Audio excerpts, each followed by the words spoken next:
My team has certain communications with the White House. Let me just be clear. They had nothing to do with this review. They had no oversight over this review. They did not tell this department how to do our review, what to look for, what to redact, what to not redact. There's this mantra out there that, the Department of Justice is supposed to protect Donald J. Trump. And that's what we were telling. That's not true. That was never the case. We are always concerned about the victims. We did not protect President Trump. We didn't protect or not protect anybody. All right, buckle up, buttercups, because if you thought the Epstein files were just another dusty old conspiracy theory, you are in for a rude awakening.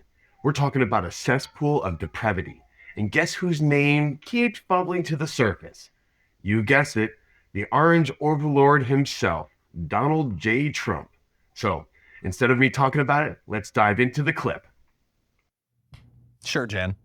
Anyway, they would have you believe that this entire thing, the release of the new documents today, in which the DOJ released about 3 million additional documents, files, pictures, videos having to do with Jeffrey Epstein, and this entire endeavor that stretched for almost a year now had nothing to do with protecting Donald Trump, when that has obviously been the mission statement from the beginning. And so we got a bunch of documents. That's the good news. There is some good news here. There's also bad news. First of all, they didn't release all of the documents. They've redacted documents that they weren't supposed to. They were supposed to provide explanations for redactions that did exist, and they didn't do that. And perhaps the worst news, morally at least, is that some of the documents released include absolutely horrific allegations against Donald Trump. Oh, thank you. Oh, sure. Yeah, right. And I'm a billionaire space tourist.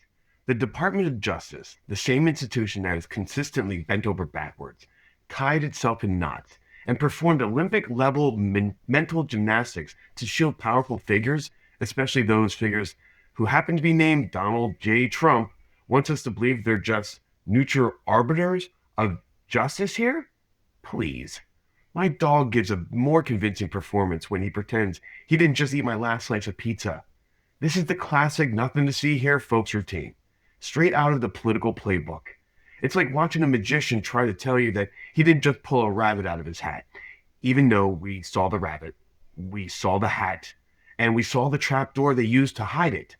The idea that the DOJ isn't influenced by political winds, especially when it comes to someone as politically charged as Trump, is frankly insulting to anyone who has a working brain cell, just one brain cell. It's not about protection. It's about perception management, and they're doing a terrific job for them. They're basically admitting they don't protect anyone, which, given their track record, actually sounds more believable than them claiming to not be impartial to Trump. It's a sad state of affairs. But interestingly, after people found them, the DOJ temporarily deleted those files, then perhaps realized that doesn't actually work on the internet. People had already downloaded them, and so they re-uploaded them. And we're going to discuss, but Cenk, what are your 2 cents? First of all, wait till you get a load of the allegations against Donald Trump. Are they really true with a 13-year-old? Oof. So then there's allegations against Bill Gates. And that's not just about Bill Gates. That's about Jeffrey Epstein's MO. How does he work and why is he doing what he's doing? Let alone the revelations about Israel, of course. So there's a lot more to this. Let's give you all the facts and then figure out, are we ever going to get anyone who actually did it? Wow. What the hell what is almost like the folks at the DOJ are still trying to use dial-up internet and think the Wayback Machine is a time-traveling DeLorean. Temporarily deleting files in the age of screenshots, torrents, and a million people hitting download the second something drops? That's not just incompetence. That's a level of technical illiteracy that would make my grandmother blush. Did they think we all just forget how the internet works? Wow, bless their little hearts. This isn't some secret memo tucked away in a dusty cabinet. This is the digital age, baby. Once it's out there forever. Like them embarrassing photos from your college days that just keeps resurfacing. The fact that they even tried to delete them speaks volumes about what they're trying to hide. It screams, oops, we accidentally showed you the truth. Quick, pretend it never happened. It's a pathetic attempt at damage control that only serves to highlight their guilt and the sheer mountain of shady dealings they're trying to keep under wraps. It's so sketchy. Yeah, Yeah, and remember, Ghislaine Maxwell revealed earlier this week, or at least documents from her revealed, that there were other clients. There were other men, dozens of them, who got these sweetheart deals, and well, we're told there's no client list. In any event, we've got a list of more than a dozen horrific allegations. We're not going to cover all of them, but they are available online if you want. They were included in emails that were sent by officials in the FBI's New York field office on the Child Exploitation and Human Trafficking Task Force. Now, bear in mind that these, in some cases, have been investigated by the FBI to varying levels, but all of them are claims that were made against him. They're not the original result of FBI reporting, and so we cannot say with any certainty whether they're actually true, and I doubt we will ever be able to because the DOJ is not actually investigating any of these claims with anything approaching a serious approach.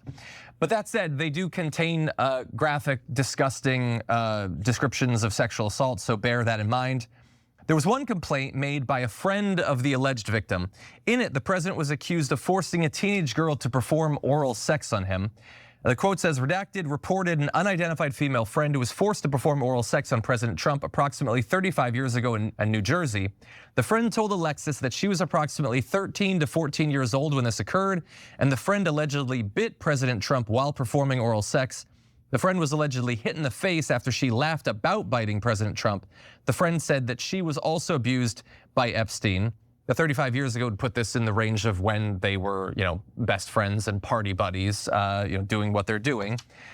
In the response column of the document for this particular one, it says that an investigator was sent to Washington to conduct an interview.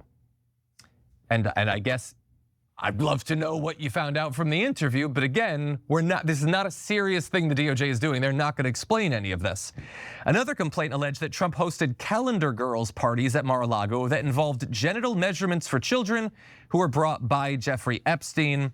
This is obviously a different sort of genital inspection than Republicans are now advocating for in women's sports on a regular basis. This is something far more sinister and explicitly sexual.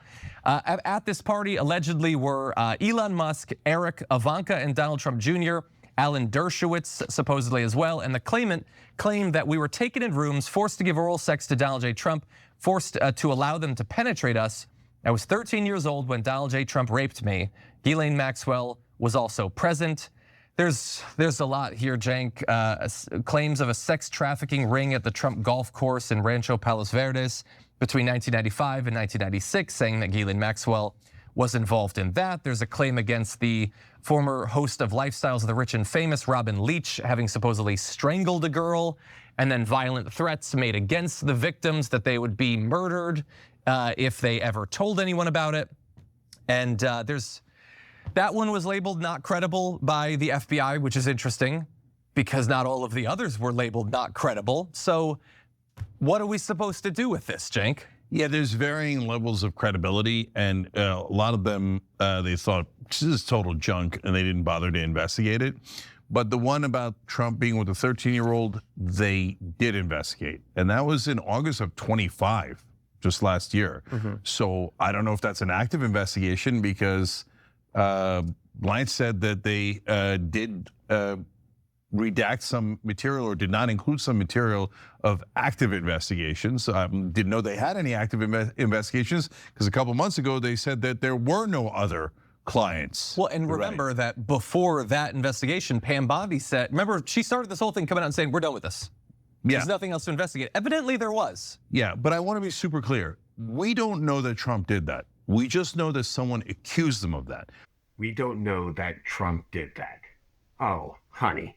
If I had a nickel for every powerful man accused of horrific acts, only to have their defenders tout out the "it's just an allegation" card, I could retire to a private island with all my favorite progressive activists.